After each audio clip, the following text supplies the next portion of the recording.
Kristohanon? Malisod pa sabton ang kamatuoran?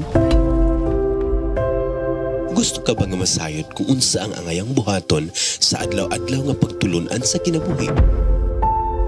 Paminawa, oras sa leksyon.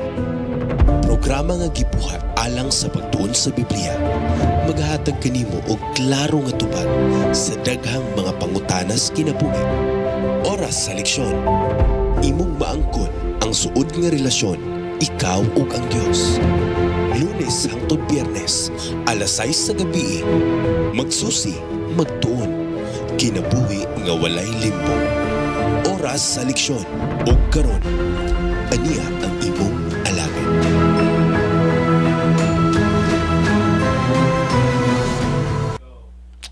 Exodus Kapitulo 12, mga bersikulo 29 ngadto sa 30.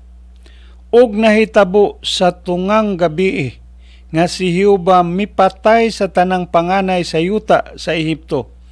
Gikan sa panganay ni Paraon nga naglingkod sa iyang trono hangtod sa panganay sa bihag nga anaa sa bilangguan og sa tanan nga panganay sa kahayupan. Og mibangon ni adtong gabion na si Paraon, siya ug ang tanan nga mga alagad niya ug ang tanan nga mga Ehiptohanon, ug dahi usa ka dakong pagminatay sa Ehipto, kay walay balay nga didto nga walay usa nga namatay. Maayong gabi kanatong tanan mga higala, mga kaigsunan, ug atong mga suking tigpaminaw ning atong programa Oras sa Leksyon. Sa ngalan sa atong mga pangulo dinhi sa atong sibiyahanan radyo sa Paglaom 106.8 sa atong mga FM band, ug ilabi na sa tanang kawani ug sa akong partner sab dinhi nga atong makauban ang atong kasamtangan nga Sabbath School Personal Director ug atong ASI Director sab Pastor Diego Balansang. Wa pa gyud makaabot gikan sa iyahang langyaw nga pagsuroy sa kanasuran, o ako karon yung makauban, Brother Jess Helpanta. So, kumusta ka mong tanan? Naglaom ta nga naamos mga panglawas, labi na sa atong mga kaigsunan, palibot din tungod kay nga atong panahon, init kay karon. Unya pagkagabi muulan o sa atong pagpamauli usahay mabiktima ta sa ulan. So, amping-amping ta karon kay ang atong panahon delikado kay nga magkasakit. So, kumusta ka mong tanan? Naglaom ta nga naamo karon sa maayong kondisyon. Labi na sa atong makaigsunan nga maabot gyud pinagi ni atong radio station dinhi tibok Davao del Norte og sa kinatibukan sab sa Davao de Oro. O gingon man sa atong sister station dito sa Mati City, ang atong AWR Hope Radio Mati 94.3. Kumusta sab kamo tanan din na atong mga programmers, ingon man ang atong station manager ug atong mga kaigsunan gyud palibot diha sa upat ka mga distrito diha sa Mati Central, sa atong distrito sa Kapaglaom o gingon man sa Mati Anbi. So di na nako mausa-usa tungod kay gamay sa bang atong panahon. O gilabi na sa atong mga kaigsunan nga nagasubaybay pinagi sa atong Hope Channel Northern Davao. Kumusta sa mong tanan? Naglaom ta nga kanang naa mo sa Facebook or sa YouTube. Pwede mo maka-like diha og permiro pa man ninyo nga pagpaminaw. Pwede ninyo ma-subscribe. Apan atong mga kaigsunan nga nagasubaybay sa pinaagi sa atong kahibulungan kaayo nga application AWR NDM sa atong mga Android phones. Welcome sa mong tanan. Kung asa mong dapita karon, napaba mo dinhi sa atong masilingan nga mga munisipyo, naaba mo sa inyong mga opisina o nasa mga sakyanan, nagabiyahe na pauli o ang uban. Naa na naka-tune in sa inyong mga radio station. Welcome kamong tanan og naglaom ta nga naamo sa Kapiskayas Panglawas. Dito maglangan tungod kay atong panahon. Dako sab kayo ang atong hisigutanan. Mag-ablita ni ini pinaagi sa pagampo. Among Diyos nga balaan, salamat nga imo kaming gihatagag panahon aron kami makasubay pa sa imong mga pulong. Samtang amo kining tukion, naglaom nga imo kaming giyahan, pinagi sugahon sa balang espiritu, makahimo mis pagsabot sa imong pulong. O kini maghatag namo og kalig-on, labi na sa amo pagатubang sa mga hagits kinabuhi niining nagkatapos nga mga adlaw sa historis kalibutan. Amahan uban ni kami panalangin ni ang mga equipment ang pagkagamiton nga kini maga-function sumalas panginahanglan ug matapos kini among programa nga puno sa kalampusan. Salamat nga imong gitubag ang pagampo kay kini tanan namong gisalig tungod lamang sa ngalan ni Hesus nga manluwas. Amen. So higalag mga kaigsunan, daghang kay salamat sa inyong kauban, pagpakiguban nato. Tungod kay ang atong programa dinhi wa ta magundang tungod kay ang Dios sa buwa magaundang sa paghigugma kanato. Ni anata sa paglantaw ni ining ikalima nga suhito sa atong pagtuon sa atong leksyon ni ini nga trimestre sa libro sa Exodus. Ngani ni ata sa kapitulo 12 ngani atong giablihan ang makasusubo kayong sugilanon sa kinabuhi ni Pero. Tungod kay nasayod ta nga kining mga hampak unta dili ni aron nga madaot ang mga Ehiptohanon apan nasayod ta nga gikan sa una hangtod na niining katapusan nga hampak ang mga Ehiptohanon nagmagahi ug gilabi na kang Paraon nga mao ang hari. Mao nga niining katapusan nga hampak makasusubo kayo. Kay ang tanang panimalay sumala pa dinhi sa Exodus kapitulo 12. Mga bersikulo 29 ngadto 30. Do nagyoy nagminatay. So kini nga paghukom gikan sa Ginoo o nasayod ang Ginoo kung unsay dangatan sa tao. Dili siya maghukom kung dili man ka mahatag kahigayunan. Sa siyam ka mga kahigayunan nga gihatag alang kang Paraon o sa mga Ehiptohanon, ila kini nga giusikan. Ug tungod niana ang Dios iyang gipakita nga ang iyahang gugma dunay utlanan alas makasala. Mao nga kung atong tan-awon ang kamaguangan gyud sa tanang mga kabataan o mga ginikanan didto sa Ehipto nakaagom sa kamatayon. Ang pangutana mao, why did God focus on that firstborn? Nganong diha man gyud sa gitawag nato og kamaguangan ang gihatagan og hukom sa Ginoo. Kining katapusan nga hampak o plagues nga gibubo sa Ginoo sa mga Ehiptohanon mao ang langit nun nga paghukom alang sa tanan nga mga Dios sa Ehiptohanon o sa tanang panimalay nga nagasimba ni ining dautan o mga Dios nga ilang gisimba. Higalag mga kaigsunan, sa katapusang mga adlaw mausab ni ang mahitabo. Ang Dios nagaghat nga magsimba ta sa tinuod nga Dios. Apan kung magpadayon tas pagsimba sa mga Dios niini nga kalibutan, mahisama ta sa yuta sa Ehipto nga ang paghukom gibubo sa Dios ngadto sa may mga kapuslanan nga mga Dios nga ang ilang focus, ang ilahang handom mao gyud ang pagpadayon sa pagsimba nini. Apan tungod niini atong makita nga gipakita sa Dios nga kining tanan nga mga Dios walay mahimo atubangan sa Dios nga buhi. Sa mga una nga mga hampak nasayod ta nga ang Dios gusto niya nga luwason ang iyang makatawhan sa pagsimba sab og mga Dios. Ngani atong makita nga dinhi sa katapusan nga hampak o plagues, ang consequence iya nang gibubo ngadto sa mga katawhan sa Israel.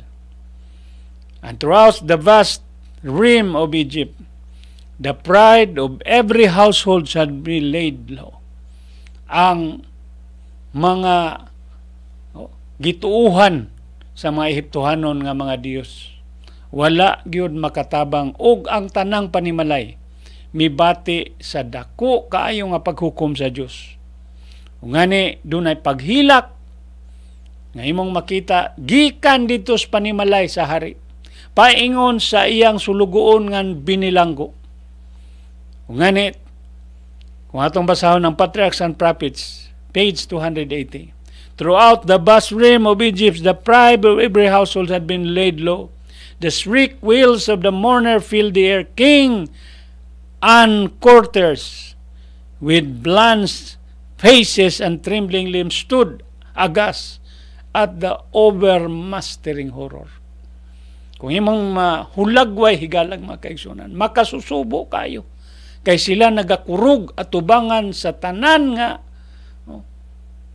panimalay nga dunay mga minatay.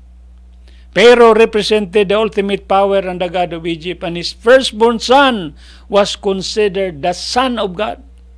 Si Paraon giila sa mga Ehiptohanon nga hari ug Dios, ug ang iyang anak giila nila nga anak sa Dios apan ining panahona nahiagom sa kabantayon. Kining gitawag nila si Isis, the goddess protecting the children. Si Higit was the goddess attending women at childbirth. And Min was a god of reproduction. And beside this, there were several Egyptian gods. Gods of fertility, gods of agriculture. Diha sa Exodus Kapitulo 15, ngadto sa Exodus Kapitulo 18, niini nga mga hulagway sa mga Diyos-Diyos. All these gods were powerless in comparison of the living God. Silang tanan walay gahom aron sa pagbatok sa gahom sa Dios. And who is like you, O Lord, among the gods? Who is like you, majestic in holiness, awesome and glorious deed, doing wonders, malapada sa Exodus 15:11. And according to Exodus chapter 1, the Egyptian had killed newborn son of Israel na command of Pharaoh. Sayot ta nga sa Kapitulo 1 sa Exodus, ang si Paraon naghimo siya order nga ang tanan nga mga kabataan pagapatyon sila. Ug nining panahon na ang Dios mibalos. God's punishment strike the firstborn son. Ug unsay ilang gitanom sa Ehipto, ila nang naani. Sayod ta nga pagkadaghan siguro ang nangamatay nga mga anak sa Israel noon. Walang ma-record sa Biblia. Panasayod ko nga pagkadaghan sa nangamatay, si Moses nasipti ang iyang kinabuhi tungod kay ang iyang inahan gipalutaw kini dito sa Nile River. Apan how about those? Katong mga ginikanan nga wa makahimo sa pagluwas sa ilang kabataan. Niini nga panahona ang Dios naghimo og pagpadayag sa iyang gugma. Mao nga our decision and actual behavior bring consequence. Ang atong ginahimo ug unsay atong ipugas, doon na gyud tay pag-anihon. And the painful truth which we'll all have experienced is that we alone don't suffer from the consequence of our wrong action. Sahay, kayon ta, ako raman ni, apan higalag mga kaigsunan. Doon na gyoy consequence, dili, alang nimo kundili sa mga musunod nga henerasyon. Others sometimes, many others, even innocent others suffer. Pagkadaghan sa mga inosente nga naangin tungod sa ato nga mga desisyon sa kinabuhi. Ngani kini angay nato nga tagaag pagtagat ug hinuklugan. Kay mao kini ang nature of sin. Mao kini ang resulta sa sala. Gani kung atong lakbitan ang pangutana ni ini nga kagabhion. In what ways have you suffered from other sins? Ikaw, ako, sa unsang paagi nga nagantos ka tungod sa sala. Well, of course, ang kamatayon resulta ni sa sala. Tungod sa atong unang ginikanan, dunay kamatayon. Balatian nga matag karon og unya. Nga atong maangkon dili kita exempted niini. Tungod sa sala, tungod tingali sa sala sa atong mga ginikanan, kita nagaantos. Or what are the ways others have suffered from your sin? Og balihon nato ang plaka, unsa kaha ang mga sala nga atong nahimo nga ang uban mo'y nag-antos. What is our only hope? Unsa ang atong paglaom niini? Mao ni ang atong tubagonon nga mga pangutana niining kagabihon. The Lord gave special direction to the Hebrew for his family to slay a lamb, sprinkle the blood upon their doorpost. Ang Ginoo naghimo gyud og niini nga si Manaha ato ning gisaluhan ang Passover. O gani, the Lord did not send any plague upon Egypt before giving them a timely warning. Ang Diyos wa gyud maghatag og hampak nila nga wa sila tagai og mga pahimangno o pahibalo. Moses and Aaron under God's direction came to the king with the message. Si Aaron o si Moses matag karon og unya miadto sila sa sala sa hari aron sa pagpahibalo nga kung dili motugot ang hari dunay consequence. Thus said the Lord about the midnight, I will go into the midst of Egypt, and all firstborn amidst Egypt shall die. From the firstborn of Pharaoh that sitteth upon the throne, even unto the firstborn of the maid and behind the mill, and all the firstborn of the beast. Bisan pa ang mga mananap. But again, any of the difference between the Egyptian and Israel. Pharaoh would not yield. His stubborn will be a requirement of God. He hardened his heart. Ito ning gisgutan, siya bagyod, ang Ginoo bagi nagpagahi, no? Mipili si Paraon nga iyang ipagahi. Nganong naapil ang mananap, kay nga ang mananap ilang gisimba. Ingon nga mga Dios-Dios, apan ining panahon na. Why nahimo ang ilang gituuhan nga mga Dios-Dios? Mao nga, kung atong tanawon, ang kagahi ni Paraon mo'y naghatod ni ining katapusan nga silot o hampak. About midnight, in every Egyptian household was aroused from its sleep by a cry of pain of losing. Sakit ba kay ning mawad-an tag minals kinabuhi. And they feared they were all to die. Ug ining panahon na nahadlok sila nga basin baya dili lang ang kamagwangan mao'y hukman sa Ginoo. Nahadlok sila nga silang tanan mga matay. And they remembered when the cry of distress and mourning was heard from the Hebrews because of the inhuman decree of the cruel king to slay all their male infants as soon as they were born. Ug ang mga Ehiptohano na hinumdum sila. 40 years ago o 80 years ago, dunay decree nga gihimo ang hari nga ang tanang mga bata nga lalaki pagapatyon. Ug tungod niya na ilang na ani kining tanan. The Egyptian could not see the avenging angel who entered every house and dealt the death blow, but they knew that it was the Hebrew God. Nahibalo sila nga kining tanan tungod sa Dios sa mga Hebrewanon was causing them to suffer the same distress they had inflicted on the Israelites to suffer. And the vast army of the Israel marched in glad triumph from Egypt. The scene of their long and cruel servitude, the Egyptian would not consent to release them until they had been signally warned by judgment.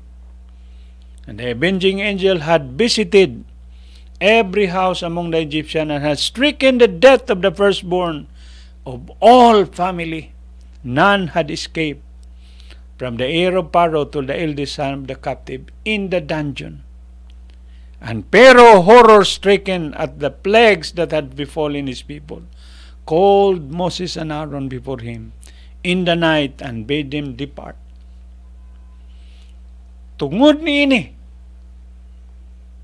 ang mga Egyptian, ilabi na si Pharaoh, gipalakaw. He was anxious that they should go without delay. Lakaw mo og ayaw mo paglangan. For he and his people feared that unless the curse of God was removed from them, the land would become a vast burial.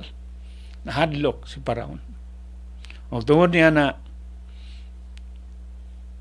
ang kasakit nga gibati sa mga Ehiptohano. Ako mahulagway kung ang Ginoo mo balik na. Nga ang katawhan dili mo biya sa pagpakasala. Ang Diyos nagaghat nga siya mo isimbahon apan magpadayon sa pagsimba sa mananap nga mapintas. the same event nga ilang maagunan. Ngani dinis balang kasulatan sa pinadayan. Dunay 7 ka hampak nga igabubo sab sa Ginoo alang sa mga dili matinumanon. Apan alang sa matinumanon, kining tanan mao ang kadaugan. Mao nga ang mga Hebrehanon nasayod sila nga kini kadaugan nila tungod kay ang Dios nga ilang gialagaran usa ka buhi nga Dios ug nakakita sa ilang panginahanglan. Mao kung atong balikan katong importante kaayo nga question ganiha. Nga atong giabli alang kanatong tanan sa atong pagtuon. Unsa kaha ang kalawom sa resulta sa sala? Nga ang sala ni Paraon nahimo man nga dako kayong kadaot sa yuta sa Ehipto. So the question cuts to the heart of the human condition. Sin always had a ripple effect. Sama sa tubig nga imong labayan og kanang bato. Ang tubig, grabe ang epekto niya. Kay mulakaw ang tubig hangtod sa layo. And we have all both suffered from the sins of others and caused suffering ourselves. Kitang tanan nagaantos tungod sa resulta sa sala. Resulta sa sala ni Adan ug ni Eva. Apan tingali ang pangutana mao. Unsa kaha ang direktang resulta sa sala nga imong naangkon? O kaha ang resulta sa imong sala nga napanunod sa imong mga kabataan? Sins of others and cause suffering ourselves. It brings us face to face with the reality of brokenness. But there is a beauty, hope, because of Jesus, the redemption that He offers, which is our only hope. Kung tungod niini, gusto natong tan-awon ways we suffer from other sins. Mga butang nga kita nagantos tungod sa mga sala sa uban. Whether to betrayal, abuse, neglect, injustice, or manipulation, most people had been deeply wounded by the choices of others. Diha sa libro sa edukasyon, sumalapan ni Sister Ellen G. White, sin has marred and will nigh obliterated the image of God in man.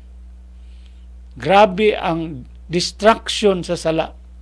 Nga ang himaya sa Dios dinhi sa tao dili na makita.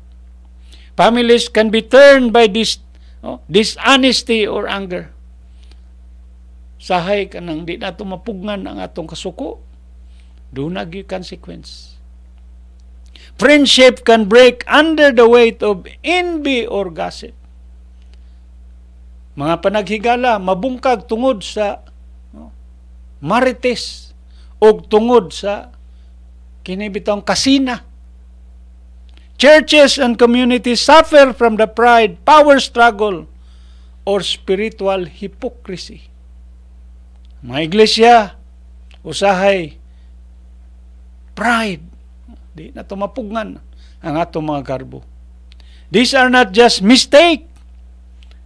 They wound our spirit, create mistrust, and can even push people away from God. Tungod sa atong mga gibuhat, tingali ang uban nag-backslide. Dili na mo simba. O tingali, unsa pa nga paagi nga sila di na makita sa iglesia. Mabitaw diha sa Christ Object Lesson, ang alagad sa Ginoo na yun siya. Every soul is surrounded by an atmosphere of his own. An atmosphere, it may be charged with the life-giving power of faith, courage, and hope, and sweet with the fragrance of love. Or it may be heavy, chill with the gloom of discontent and selfishness, or poisonous with the deadly taint of cherished sin. Sa daw, ang mga kalag nga gilibutan, posible nga dunay naglibot niya nga makahatag niya og gahum pinaagis pagtuo paglaom o kusog o tamis nga katamis sa gugma sa Dios, o gilibutan ba siya niining mga tao nga wa makontentos kinabuhi, maghatag og daghan nga mga di sulod sa iglesia, hatag og poisonous nga mga insinuation, and others who have suffered from our sins, doon na sab nagantos tungod sa atong mga sala. This is even harder to admit. Lisod ni siya nga dawaton. We don't like to face the way we have hurt others. But true repentance begins with honesty. Kung atong mamatigdan, mag-usab ta. Harsh words, selfish choices, or a cold heart can cause lasting pain. Indifference to someone else suffering may crush their spirit. Even hidden sins like pride or resentment can affect those around us. Mabitaw nga diya sa upward look. Nindot kayong gisulat sa alagad sa Ginoo, pinaagi sa Ginoo. It is one thing to read and teach the Bible. Usado ka bahin ang magbasa ug magtudlo sa balang kasulatan. And another thing is to live in it. Ang pagtudlo, pagbasa, apan ang challenge is unsaon nato pagkinabuhi ug unsay gisulti sa balang kasulatan. Sin in the life of a professed Christian does more harm to other than it does to himself. Ang sala daw nga gikoptan niya nang nagpakaroon ingnon nga mga Kristohanon, dili kay na makadaot nila kaysa epekto ngadto sa uban. For it gives false representation of the characters of Christ. Kay kana naghatag og dili maayo nga pagrepresentar sa kinabuhi sa atong Dios. Aban dunay paglaom, luyon ini.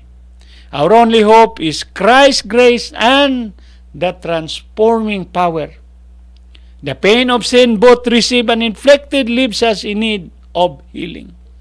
Kitang tanan nga nadaot tungod sa sala, ug kita sab nga nakapadaot sa uban tungod sa atong sala, gikinahanglan nato ang kaayuhan, forgiveness and transformation, pagpasaylo ug kausaban. And our only hope is not in ourselves. Ang atong paglaom dili diri sa atong kaugalingon, apan diha lamang kang Kristo. Mabitaw nga Testimonies for the Church, Volume 5, page 214, ingon siya. Our only hope is in the mercy of God. Diha ra gyud sa kaluoy sa Ginoo. Our only defense will be prayer. Ug ang atong depensa way lain mao ang pagampo. Christ not only forgives our sins, He also heals the wound others have caused us and morning kanindot empowers us to live differently. Tagaan ta niya gahom nga magkinabuhi ta lahi na sa atong kaugalingon. Mabitaw nga diha Desire of Ages, page 25. Ngayon siya, Christ was treated as we deserve, that we might be treated as He deserved. He was condemned for our sins, which He have no share, that we might be justified by His righteousness, in which we had no share. Pagkanindot no. Si Kristo namatay, walay sala, tungod sa atong mga sala. Mao nga, the completeness of Christian character is attained when the impulse to help and bless others springs constantly from within. Sumala pa sa Acts of the Apostle 521. Igalag mga kaigsunan, pagkanindot sa atong gihisgutan karong nga kagabion. Naglaom ko nga doon na may nakutlo ang paghukom sa Ehipto, ang katapusan nga hampak, tungod sa sala, tungod sa dili pagbiya ni Paraon sa iyahang mga Diyos-Diyos, ug tungod sa sala niya pagkadaghan ang naangin ang tanang mga kabataan, bisan pa ang mga hayop na kasinati og kamatayon. Mao nga kung atong tagaag pagtagad ang atong kinabuhi karon. Kumusta kaha ang atong pag-alagad sa Ginoo? Kumusta kaha ang atong relasyon ngadto sa isa-usa? Sa atong panimalay, sa komunidad diin ta nagatrabaho o nagapuyo, diha sa atong trabahoan, basin baya nga naay nawala sa pag-alagad tungod sa atong kinabuhi. O kaha kita nasilo tungod sa kinabuhi bud sa uban. O ang atong paglaom, way lain, diha ra kang Kristo. Pinagis pagduol kaniya, iya tang pasayloon, dawaton, ug labaw sa tanan, tagaan niya kausaban. Higalag makaigsunan, akong ikasubo nga wa nagid sabtay igong panahon. Ato ning sumadahon og mga adlaw, pinagis sa atong further thought, dugang pagtuon, atong tagaag pagtagad ng mga adlaw. Ang pipila ka mga importante kaayo mga butang. Apanining takna ato nang tapuson atong pagtuon pinagis pagampo. Mahan nga langit nun, salamat kaayo. Nga imo kaming gihatagan o kahigayunan nga mahibawan ang kahulugan sa katapusang hampak. Mahan, kita namo nga kining tanan gihimo sa Dios alang unta sa kaluwasan sa mga Ehiptohanon. Apan wa sila mobiya sa sala. O gani tungod niini ang mga sala naghatod og dako kaayo nga epekto sa uban. O karong kagabhion, among gisgutan ang among mga kaugalingon, amahan tabangi mi. Nga kung doon na maminasaypan, nasilo tungod sa among kinabuhi, tabangi mi nga mausab. O kung kami man naa niya nga kahimtang, tabangi kami nga among madawat, ang imong grasya o kaluoy, ang imong ming usbon, sumala sa kadagaya sa imong grasya. Salamat Ginoo nga ikaw panalangin sa among tanan nga mga viewers, listeners nga nagapaminaw ni nga programa. Ikaw sa mga panalangin ngadto sa mga katawhan nga nagaantos. Ug ikaw nga among Dios nga among masaligan. Nga nasayod sa unahan sa wa pa kini mahitabo. Angay nga saligan namo. Busa tabangi mi adlaw-adlaw. Nga among pagsalig diha kanunay kanimo. Nga among Dios nga buhi nga maoy nagatubag sa among mga panginahanglan. O pinagis pagampo, mamahimo kaming kusgan, makaantos sa mga pagsulay, o makalahutay hangtod sa imong pagbalik. Salamat Ginoo nga imong gitubag kining among mapagampo. Ay kining tanan among gisalig, tungod lamang sa ngalan ni Hesus nga among manluwas. Amen.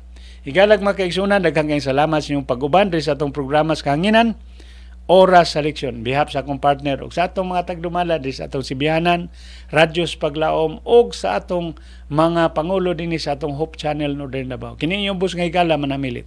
Ang Diyos magpanalangin ka natong tanan. Good night and God bless everyone.